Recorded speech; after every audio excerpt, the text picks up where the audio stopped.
देखिए हर खबर यहीं पर। सब्सक्राइब कीजिए TV9 भारतवर्ष।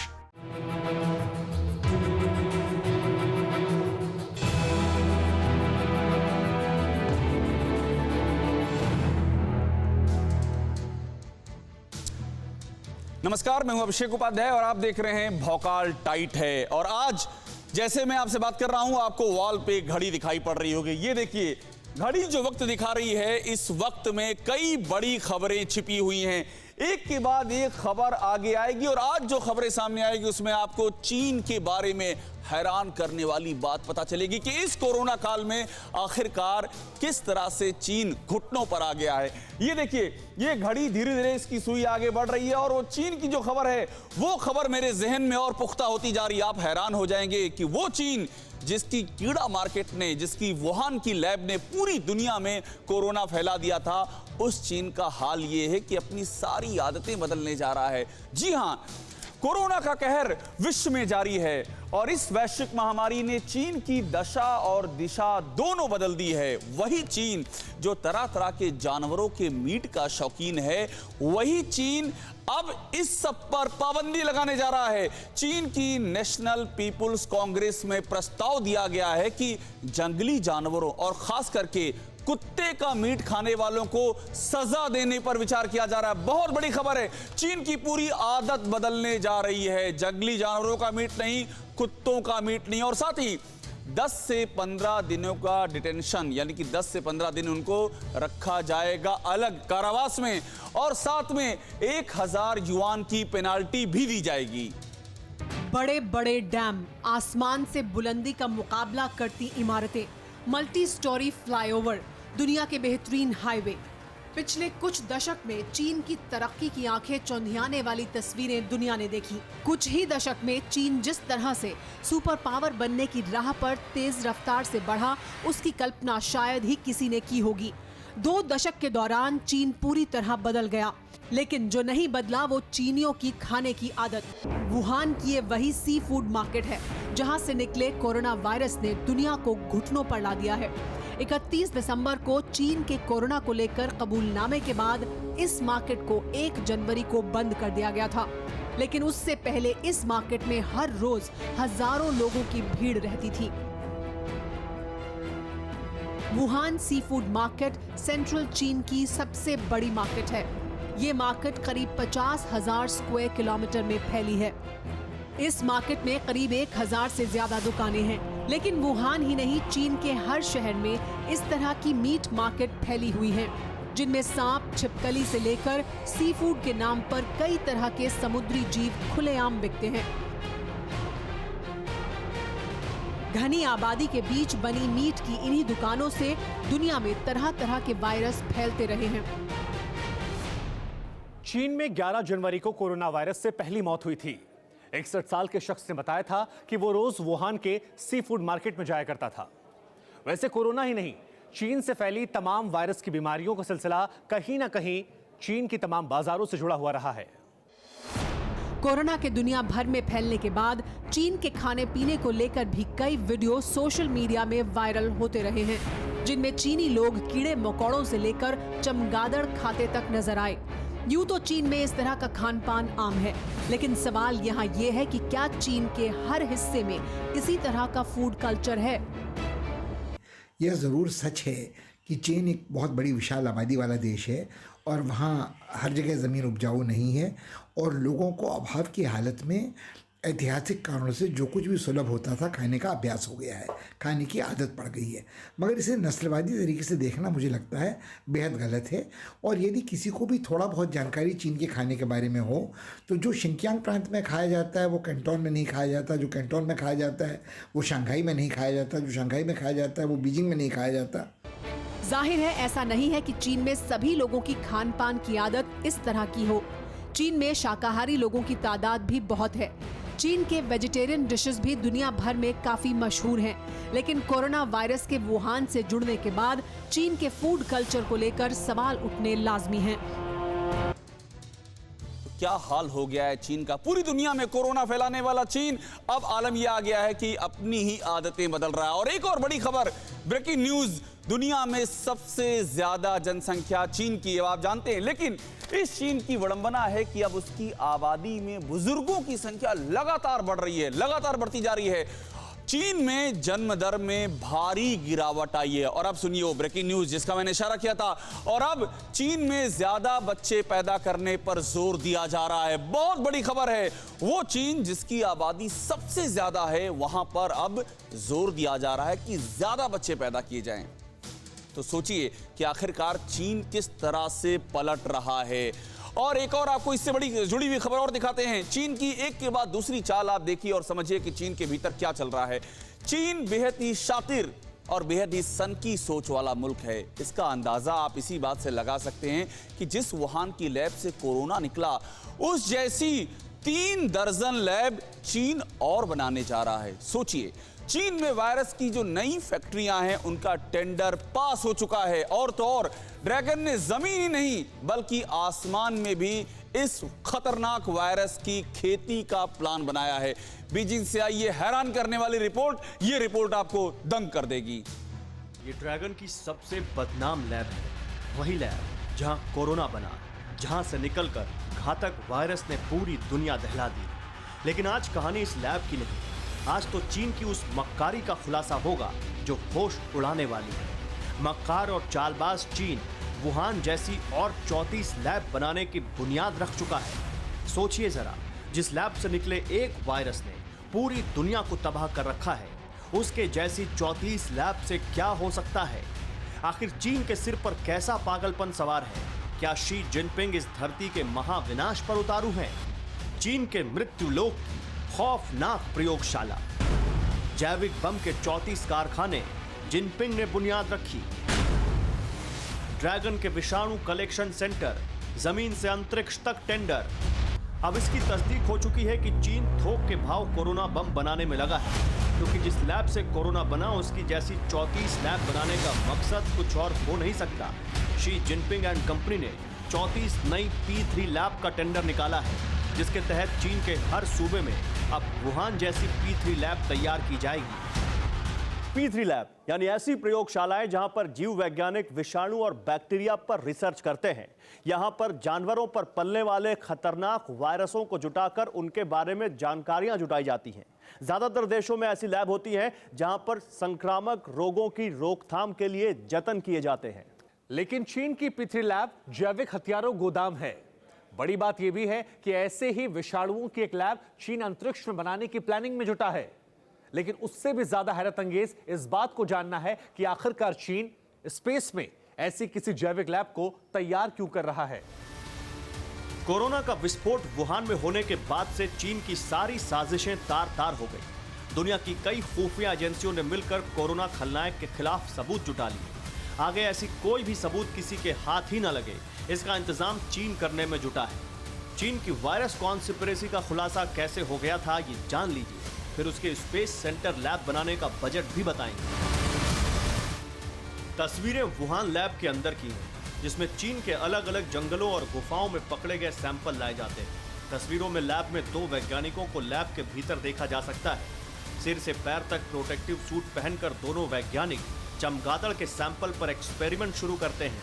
चमगादड़ से स्वैब और ब्लड के साथ ही खाल और पंखों में छिपे वायरसों का डेटा इकट्ठा किया जाता है। इसके बाद अलग अलग वायरसों की कैटेगरी बनाई जाती है।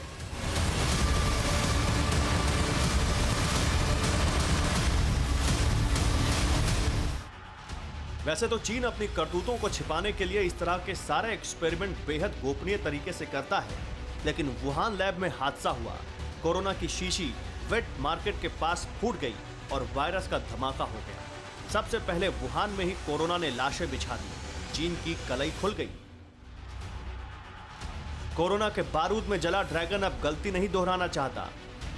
इसी वजह से स्पेस सेंटर में बने वायरसों के लिए 34 नई P3 लैब बना रहा है। घातक विषाणु के कलेक्शन सेंटरों को बनाने के लिए चीन ने सॉलिड बहाना भी सुनाया है।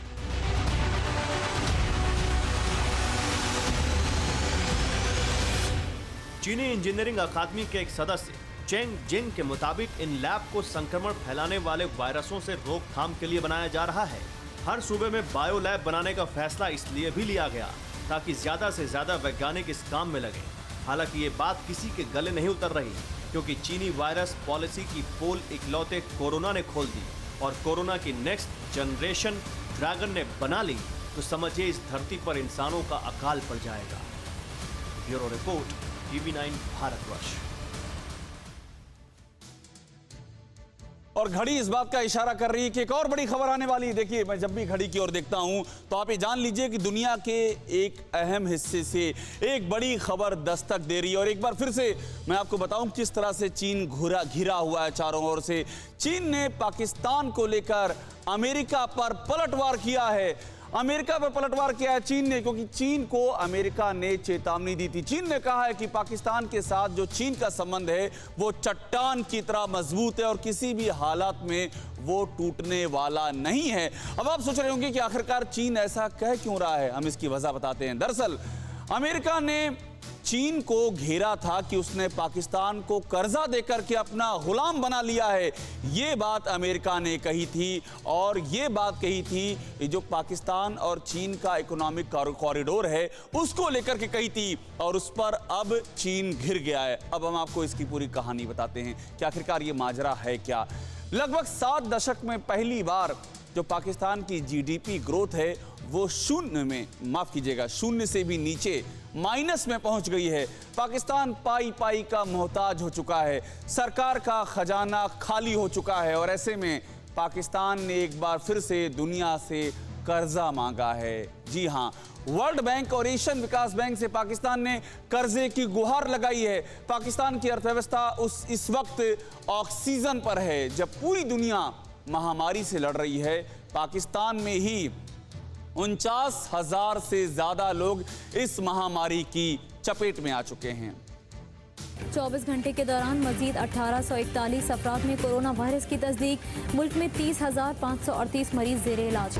सिर्फ लोग बीमार नहीं है, पाकिस्तान की अर्थव्यवस्था भी वेंटिलेटर पर टंगी हुई है।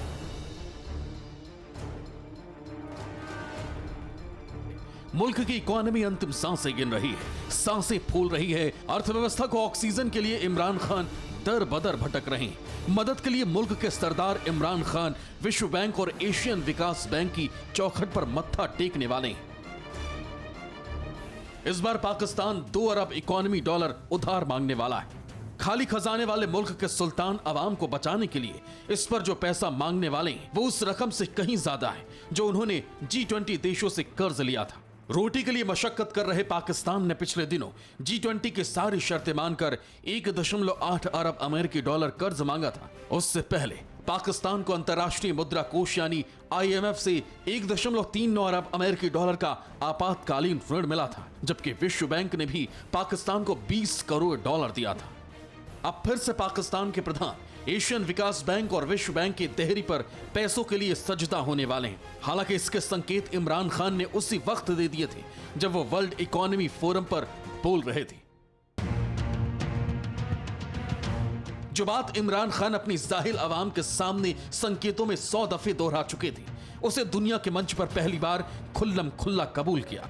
अनुमान है कि पाकिस्तान का सार्वजनिक ऋण इस साल जून तक बढ़कर 37,500 अरब पाकिस्तानी रुपए यानी सकल घरेलू उत्पाद GDP का 90% हो जाएगा।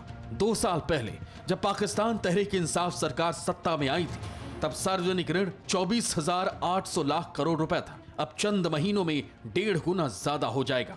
रिपोर्ट में कहा गया है कि पाकिस्तान सिर्फ इस साल ही कर्ज चुकाने पर 2800 अरब रुपए खर्च करेगा, जो संघीय राजस्व बोर्ड के अनुमानित कर संग्रह का 72% है। पाकिस्तान के पढ़े लिखे लोग बेहतर जानते हैं कि अपनी आवाम को नए पाकिस्तान का फर्जी ख्वाब दिखाकर इमरान खान ने ऐसी तब्दीली लाई कि भूचाल आ चुका है। हर तिमाही एक पायदान गिरते हुए अर्थव्यवस्था गर्त में पहुंच चुकी है। पाकिस्तान अब कर्जदारों का बंधक बन चुका है। 100% यही हकीकत है पाकिस्तान की। रोटी के लिए मशक्कत कर रहा पड़ोसी मुल्क कर्ज के दलदल में फंसता जा रहा है। अर्थव्यवस्था के मोर्चे पर इमरान सरकार की असफलता रोज नई कहानी लिख रही। कंगाल मुल्क की कंगाली लगातार नया आयाम छू रही। इसका मतलब ये हुआ कि 68 साल में पहली बार Pakistani economy growth rate minus में चली गई है। तब्दीली के नाम पर इमरान खान ने पाकिस्तान को सबसे बुरी स्थिति में पहुंचा दिया है। ये तब हुआ जबकि आते ही उन्होंने प्रधानमंत्री हाउस की गाड़ियों से लेकर तमाम सामान तक नीलाम कर दिया था। कोरोना काल में पाकिस्तान सबसे विकट दौर से गुजर रहा है। बीमारी के साथ साथ कंगाली भी अटैक कर रही है। कर्जों की नई किश्त के लिए गुहार लगाने से पहले एशियन विकास बैंक के सामने मिन्नतें की थी। एडीपी और पाकिस्तान हुकूमत के बीच 30.5 करोड़ रुपए के कोविड-19 आपातकालीन ऋण पर सहमति हुई थी। एशियन विकास बैंक यानी एबीडी ये पैसा चिकित्सा उपकरण खरीदने के लिए दिया है। साथ ही ये पैसा इसलिए दिया है ताकि गरीब महिलाओं को वित्तीय मदद दी जाए। हालांकि इस मदद को लेकर भी कई तरह के सवाल उठ रहे हैं। कंगाल मुल्क के सुल्तान इमरान खान इन सारे सवालों से ऊपर उठ चुके हैं। कट्टरवाद की नींव और घोटालों की दीवारों पर टिके पाकिस्तान पर गरीबी भुखमरी की छत है। 2 सालों में तब्दीली के नाम पर पाकिस्तान की भुखमरी की भट्टी में झोंकने वाले इमरान को कर्ज के नए किश्त से बहुत उम्मीद है ताकि पाकिस्तानियों की जान बच सके।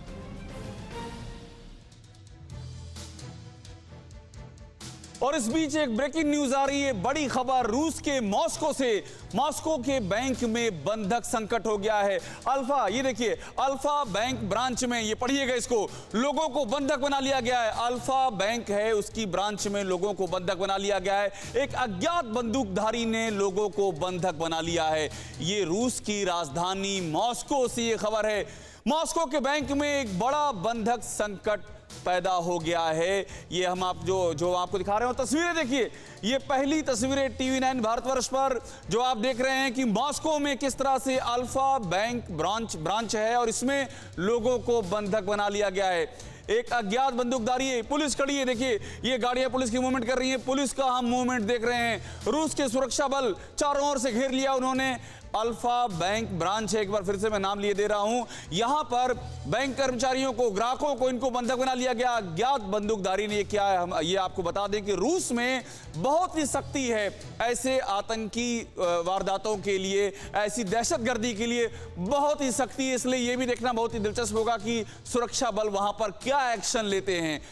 और ये आपको लगातार हम तस्वीरें दिखा रहे हैं। आप देखिए, फुल स्क्रीन पे तस्वीरें देखिए, बड़ी स्क्रीन पे तस्वीरें देखिए। यहां पर पुलिस पहुंच चुकी है, सुरक्षा बल है रूस का, उसने घेर लिया है। गाड़ियां आपको दिख रही हैं और ये जो दिख रहे हैं एक्शन के इंतजार में, जो अपने तजुर्बे से मैं बता सकता हूं, आपको अनुभव से बता रहा हूं कि रूस के सुरक्षा बल एक्शन के इंतजार में। इसके पहले भी ऐसा हुआ था कि रूस में वहां तो बच्चों को बंधक बनाया गया था, लेकिन उस वक्त भी रूस के सुरक्षा बल ने कड़ी कार्रवाई की थी और सारे ऐसे दहशतगर्दों को मार गिराया था।